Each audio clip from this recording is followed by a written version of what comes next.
What if a man told everyone death was chasing him, and nobody believed him until his body was found? Blair Adams did not die near home. He died thousands of miles away, in a city he never knew. Around him were cash, gold, passport, jewelry, and clues that made no sense to investigators. So the question is terrifying. Was Blair Adams losing his mind, or was someone really hunting him? Because before he died, Blair ran across borders, changed cars, booked strange flights, and begged for safety. But in the end, the thing he feared most still found him in Knoxville, Tennessee, on the morning of July 11, 1996. Investigators are reviewing clues in the cross-country road trip of a Canadian man that ended in his death. Blair Adams was 31. He had a clean criminal record, but the mystery surrounding him dates back to 1996. It just took off, and he didn't leave an explanation with anybody, didn't write a note, just left, and ended up dead in Knoxville, Tennessee. Discovery. When we looked at him, his lips had already turned purple. He was struck in the hand. As workers pulled up to Blair Adams, a Canadian man, almost 3,000 miles away from home. We think it may have happened in the middle of the night. There's a security guard at one of the other motels here that heard someone scream at about 3:30 this morning. That was homicide with a strange twist. Little gold bars. Large amounts of money Adams' killers left behind. Two construction workers arrived at an unfinished hotel site in Knoxville. They expected another normal workday. But instead they found a crime scene almost impossible to explain. A Canadian man named Blair Adams was lying dead in the parking lot, half naked and brutally injured. Near his body were thousands of dollars, gold, jewelry, travel documents, keys, and his passport. But if someone killed him for money, why did they leave so much money behind? Just days earlier, Blair had been in British Columbia, living a life that looked ordinary from outside. He had a job, a mother who loved him, friends around him, and a future still ahead. Then something changed. Blair stopped sleeping, became terrified, and started saying someone wanted him dead. He withdrew his savings, emptied his safety deposit box, and began moving like a hunted man. Canada to Seattle. Seattle to Washington, D.C. Washington, D.C. to Knoxville. No clear reason, no clear plan. And by the time investigators started asking why, Blair Adams was already gone forever. So tonight, the mystery is not only who killed Blair Adams. The real mystery is this: what did Blair know before he started running?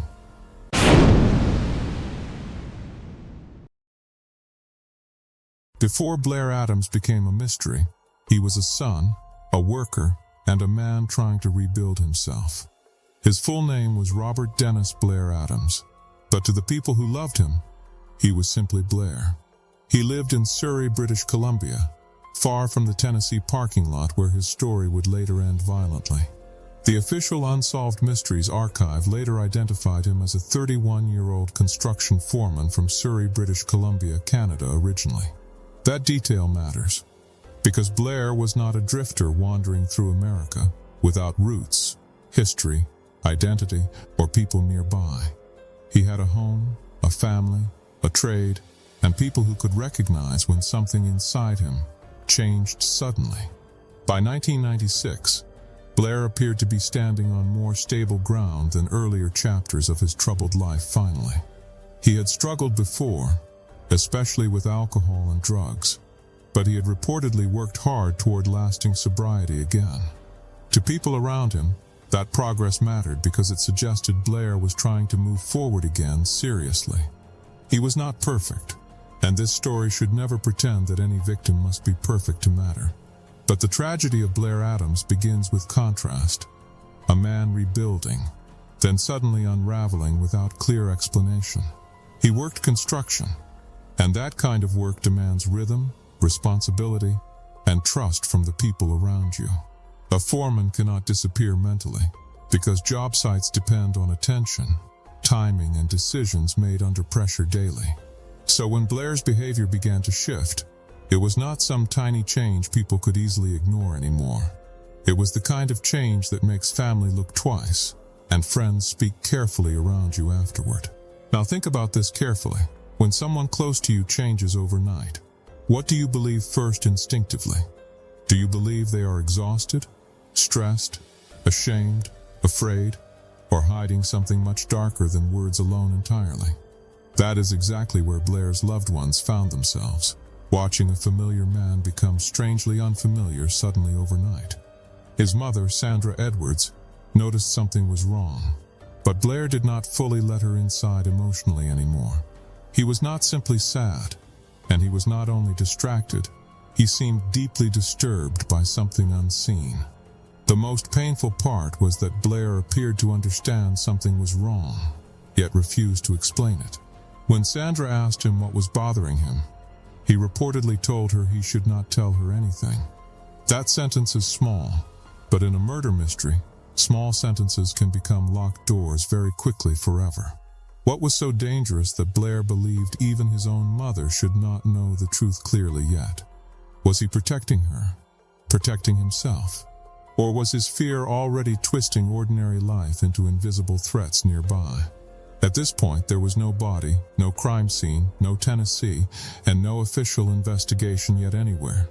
There was only a mother watching her son drift toward panic, without knowing how to pull him back. People later remembered that Blair's mood was changing, and those changes were difficult to explain clearly then afterward. He had been cheerful before, but now he could swing into agitation, suspicion, silence, and emotional distance, suddenly. For a family, that kind of transformation is frightening because the person is physically present yet emotionally disappearing. And when someone disappears emotionally before they disappear physically, the warning signs often look painfully obvious afterward later. But in real time, families do not see a documentary. They see someone they love struggling badly alone. They hope it passes, they search for normal reasons, and they avoid imagining the worst possible outcome ahead. That is why Blair's final days feel so haunting. The danger was visible, but not understandable yet clearly.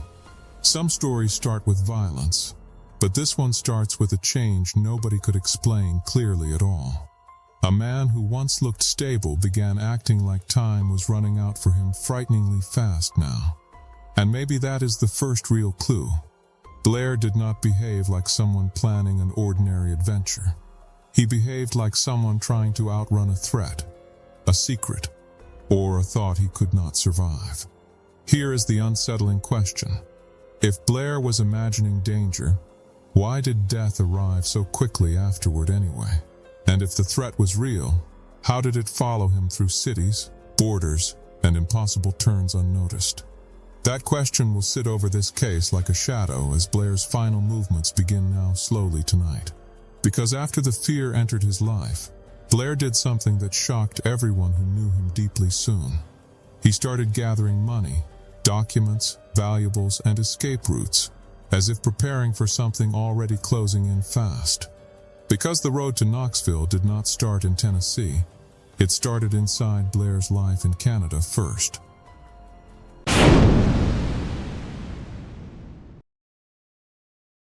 The first warning sign was not blood, violence, or sirens.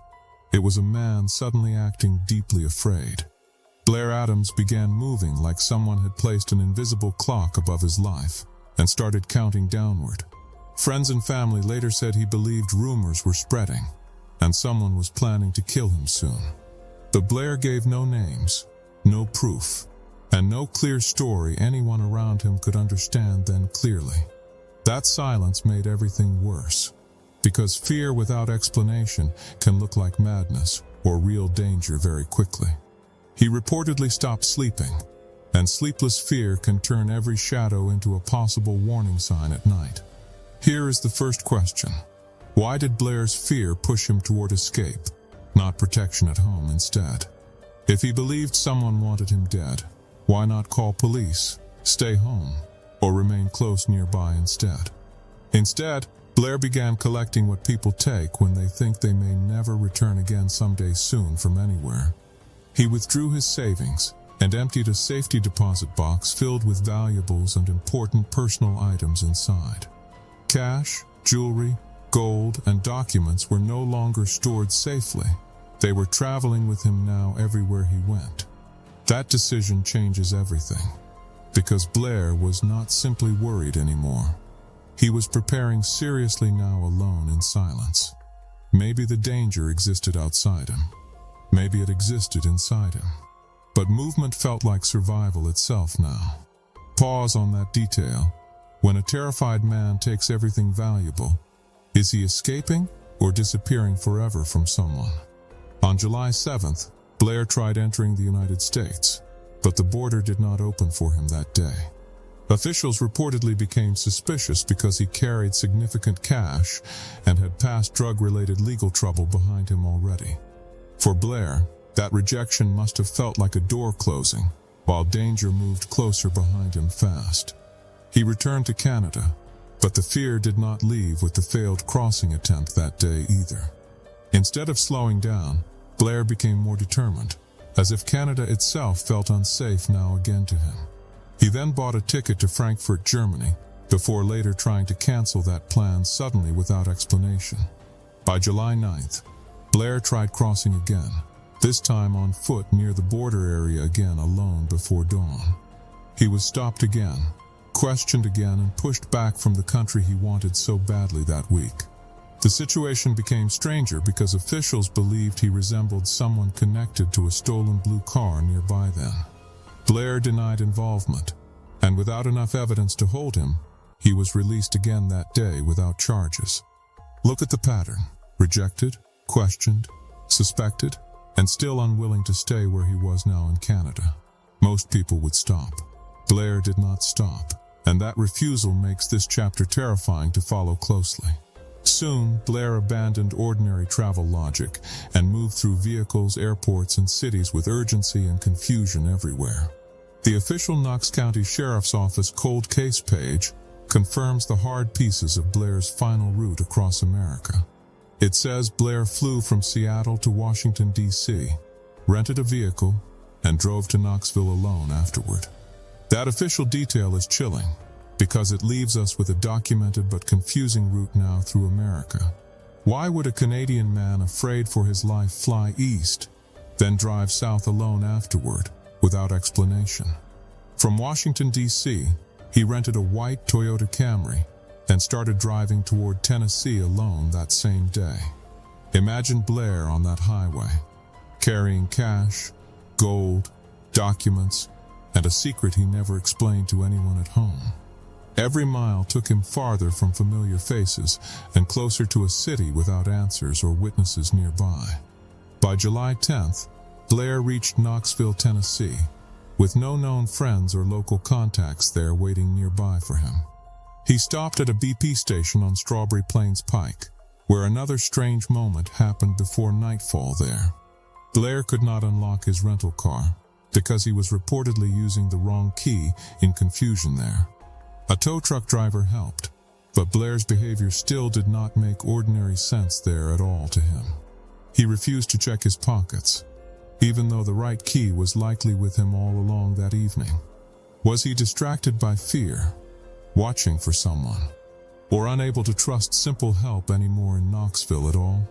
The tow truck driver eventually brought Blair to the Fairfield Inn, giving him one last ordinary chance nearby.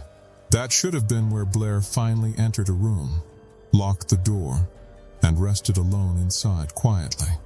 But Blair rented the room, took the key card, and made a final strange choice outside the lobby.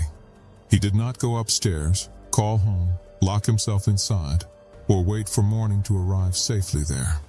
He walked away from the hotel, carrying his fear into the darkness of Knoxville alone that night, unprotected, and from that moment, the road was over.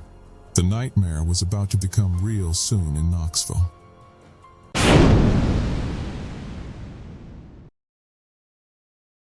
When Blair walked out of the Fairfield Inn, he stepped into the most important unknown hours of his life. He had paid for shelter but never used it, leaving safety behind like it no longer mattered. The hotel room key was with him, yet the room itself stayed empty through the night. That detail feels small until you remember Blair believed someone was coming for him already. Why would a terrified man refuse the one locked door that could protect him? Outside, Knoxville moved through an ordinary summer night. unaware a Canadian stranger was walking toward disaster. Somewhere between the hotel lobby and sunrise, Blair Adams crossed from mystery into murder forever. Investigators would later focus closely on the area near Strawberry Plains Pike and Interstate 40. There were roads, businesses, parking lots, and dark spaces where a confused traveler could vanish quietly. But the most haunting part is not only where Blair went after leaving the hotel. It is the question of whether he went willingly, was lured, or was forced. Think about that carefully, because the answer changes the entire meaning of this case. If Blair followed someone, then he may have trusted the wrong stranger that night. If someone forced him, then his fear had finally become a physical threat nearby. And if he wandered alone, then danger may have found him by pure chance. Early the next morning, July 11th, construction workers arrived at an unfinished hotel site nearby. They expected tools, dust, concrete, and another routine morning on a job site. Instead, they found a man lying in the parking lot, half naked and badly injured. All That's Interesting later described how Blair was found dead near Knoxville, surrounded by valuables and unanswered questions. The site was not far from the Fairfield Inn where Blair had rented a room. That distance matters because it suggests his final movement may have been local, sudden, and dangerous. At first, the scene did not look like a normal robbery, because money remained visible nearby. Cash was found around him, along with valuables that many killers would have taken immediately. There were travel documents, keys, jewelry, and items connecting Blair to the strange journey before death. Now the harder question is this: who kills a man and leaves treasure behind? That one detail forced investigators to consider that money may not have been the main reason. Maybe something else happened first. Something personal, sexual, impulsive, or connected to Blair's fearful behavior. His clothing was scattered, and some belongings appeared spread away from his body across the area. That scattered evidence made the scene feel less like a single still moment of violence. It felt like movement, struggle, dumping, or panic had happened before daylight arrived. Blair's pants, shoes, socks, identification, and documents all became part of the puzzle. One shoe was found near his head, creating another detail investigators could not easily explain. Was it random chaos, or did it show Blair had been moved, dragged, or discarded? The more investigators looked, the less the scene behaved like a simple killing. A killer motivated by robbery would normally disappear with cash, gold, jewelry, and documents. But here, the valuables stayed, almost as if the killer feared being connected afterward. Consider this possibility. Maybe the killer touched those items, then realized murder changed everything. Because stealing from a living man is one crime, carrying evidence from a dead man is another. That does not solve the case, but it explains why valuables might remain untouched. Blair had been beaten, and the violence suggested something sudden, close, and physically intense. This was not a distant shooting, and it was not a quiet poisoning. Whoever attacked him had to be near him, close enough for panic, struggle, and impact. That closeness makes the scene more terrifying, because Blair may have seen the attacker's face. He may have realized, in those final moments, whether his fear had been right. The investigation began with one crushing problem. Investigators had a body, but no clear motive. They had a victim from Canada, a crime scene in Tennessee, and almost no local connection. Blair knew no one there. At least nobody investigators could clearly place in his life. That meant every clue had to be pulled from movement, objects, wounds, and timing. The final confirmed image of Blair was not at the crime scene, but inside the hotel. In that footage, he appeared alive, moving in and out, unable to settle down. By sunrise, that same man was dead across the highway, surrounded by what he carried. And this is where Blair Adams became more than a missing explanation or strange traveler. He became a homicide victim, whose death looked both chaotic and strangely calculated at once. The official search for answers had begun, but the evidence was already fighting back. because every clue seemed to say two different things, and neither version fully made sense.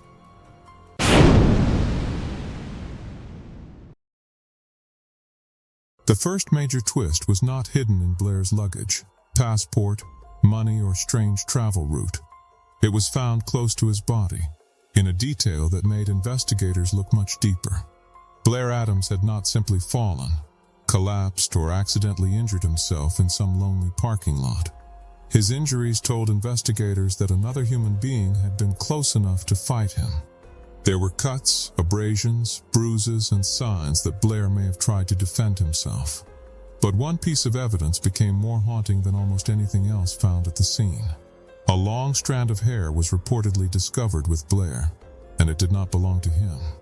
Tales from the underworld later highlighted the long hair, the nearby scream, and the difficult theories investigators faced.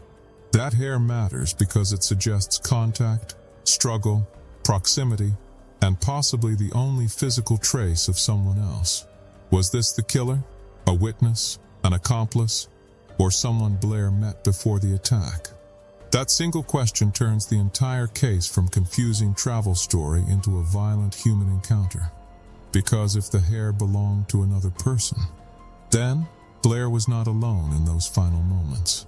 Someone was close enough for Blair to grab, fight, or touch before his life ended. And if investigators could identify that person, they might finally understand what happened in Knoxville. But the clue that should have spoken loudly stayed silent for years, giving investigators no easy answer. DNA testing reportedly failed to produce a public match, leaving the case trapped between science and time. This is where the story becomes even darker, because the crime scene pointed in multiple directions. Blair was found partly unclothed, and investigators considered whether the attack had a sexual component. That possibility changed the motive completely, because robbery no longer explained the strongest details around him. The money remained. The gold remained. The jewelry remained. The documents remained near the crime scene. So what was taken from Blair, if not the valuables everyone could clearly see? Maybe the killer did not come for money. Maybe the encounter started for another reason entirely. Investigators looked at the surrounding area and considered whether Blair met someone involved in sex work. This theory has appeared because of the location, his condition, and the unusual evidence left behind. But a theory is not proof, and this case has always punished every easy explanation quickly. If Blair met someone voluntarily, did that person panic, betray him, or bring someone else nearby? If he was lured away, was he targeted because he looked confused, vulnerable, and carrying valuables? And if someone followed him, how did they keep up with his unpredictable route across countries? Each theory answers one part, then creates another problem that is even harder to solve. A nearby security guard reportedly heard a scream around 3:30 in the morning on July 11th. That possible scream matters, because it may place the final attack hours after Blair left the hotel. Think about the gap.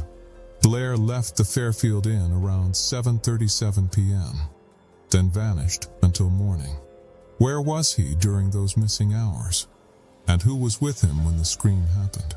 The sound was reportedly believed by the guard to be a woman's scream, not a man's. That detail opens another door.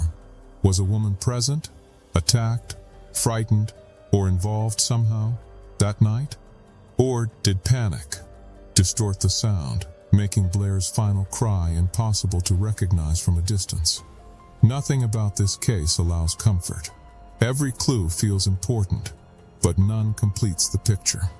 The fatal injury also raised serious questions, because Blair's stomach had been ruptured by powerful force. Some investigators considered whether he had been kicked, struck, or hit by something connected to a vehicle. If a vehicle was involved, it could explain scattered belongings, road rash, and the sense of movement. If a person delivered the blow, then the attacker had enough force to cause devastating internal damage. Either version suggests violence that was sudden, close, and more brutal than a simple confrontation. Now ask yourself this: Did Blair die because he found danger, or because danger found him? The answer matters, because it decides whether his paranoia was unrelated, partially true, or completely justified. One possibility is that Blair's mental state made him vulnerable to a random predator in Knoxville. A confused traveler carrying cash and gold could attract the wrong person in the wrong place. Another possibility is that he was involved in an encounter that escalated into panic and fatal violence. A third possibility, darker and harder to prove, is that someone really was hunting him. But investigators faced a painful problem. There was no clear local connection, no confirmed suspect, and no confession. The valuables made robbery weak. The injuries made accident impossible. The hair made loneliness doubtful. That is why Chapter 4 becomes the turning point of Blair Adams' story. Because from this point forward, the question is no longer whether Blair was afraid. The question is whether his fear accidentally led him to a killer, or accurately predicted one.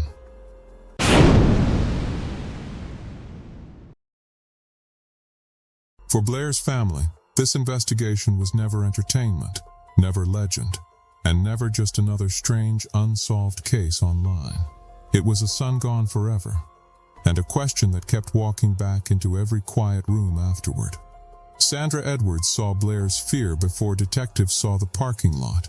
Scattered clothing, valuables, and violence, later in Knoxville. She saw mood swings, sleepless nights, nervous silence, and a son pulling away from everyone closest to him. That silence became cruel, because Blair seemed afraid even to explain the fear controlling him from inside every day. He reportedly told his mother something was wrong, then said he did not think he should explain it. Imagine hearing that sentence from your child, then losing him before the meaning ever becomes clear forever afterward. Was Blair protecting Sandra from danger? Protecting himself from shame? Or protecting a secret already destroying him inside? Police could examine roots, wounds, timelines, and evidence, but Sandra only had painful memories to investigate alone for years. That is a different investigation, built from regret, unanswered questions, and conversations replayed endlessly at night alone after midnight. Family pain in unsolved cases is not only grief, it is grief forced to keep searching forever for answers. Every new theory can briefly look like the answer, then collapse and reopen the wound again later without warning. A 2024 Strange Unsolved Cases article described Blair's sudden fear, valuables, and loved ones struggling to understand everything. That emotional detail matters because Blair's final days were not only strange, they were painfully human and intimate. He had worked, struggled, improved, hoped, and tried to build something better from his past again someday soon. When people discuss this case, they often focus on gold, cash, passports, and the bizarre route he took. But for his family, the most important missing item was never jewelry. It was always the truth instead, afterward. Blair's mother later offered one of the most debated twists connected to his final American journey afterward alone. Years after the murder, she reportedly said Blair had been traveling toward the Atlanta Summer Olympics before death. The 1996 Olympic Games were scheduled to begin in Atlanta just days after Blair's violent death in 1996. That claim could explain why he was moving through the American South instead of simply returning home that week. But it also created another difficult question. Why was that plan not clearly understood much earlier by anyone? If the Olympics were his goal, where was the calm itinerary, ticket trail, or simple explanation from Blair? No clear Olympic plan publicly explains the panic, border attempts, strange hotel behavior, or final violence afterward in Tennessee. Maybe Sandra remembered something investigators never fully connected, or maybe grief was trying to organize chaos into meaning. That possibility must be handled carefully, because a grieving mother deserves humanity, not suspicion or judgment from outsiders. Still, the Olympics detail does not explain why Blair rented a room and never entered it for safety. It does not explain the valuables left behind, the unknown hair, or the brutal internal injury in Knoxville. So the case remained trapped between family heartbreak and investigative uncertainty, with neither side receiving closure after decades. The detectives had evidence but no clean story. Blair's family had love but no final answer at all. That is why his death still feels unfinished, decades after construction workers discovered his body there after years. An unsolved case leaves grief shapeless, following birthdays, anniversaries, and ordinary family conversations without mercy afterward in Tennessee. For Blair's loved ones, every year without an arrest meant another year of unanswered silence and waiting for answers. That silence hurts more here because Blair warned people, ran from something, and still died alone from anyone. If he was experiencing paranoia, he needed help that never reached him quickly enough in time. If he was genuinely threatened, then someone turned his fear into reality inside Knoxville's darkness that night in Tennessee. Either version is devastating, because both end with Blair isolated in an unfamiliar city at night before sunrise. Investigators have never publicly identified a confirmed killer, and no final motive has ever been proven by authorities. The case remains one of Knox County's most disturbing cold case homicides from the 1990s era, even right now. But cold does not mean forgotten, and old evidence can become powerful when technology improves later in time. The unidentified hair remains important because, if viable DNA still exists, science may someday speak clearly one day. Genetic genealogy has changed old investigations, turning tiny biological traces into names, families, and suspects many decades later. Until authorities announce a match, Blair's final hours remain locked behind someone else's silence forever in the dark. What did Blair Adams believe was coming for him? And who met him in Knoxville first that night?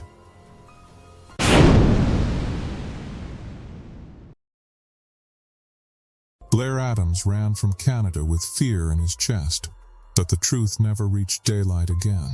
He left behind a mother searching for answers, investigators chasing fragments, and a case frozen between fear and murder. The official record still lists his death as a cold case homicide, with robbery unlikely as the motive. That means the money, gold, and documents may not have been what someone wanted most from Blair. Maybe Blair was mentally collapsing. Maybe he met the wrong stranger. Or maybe his warning was real. But one fact refuses to disappear. He said death was coming. Then death found him far away.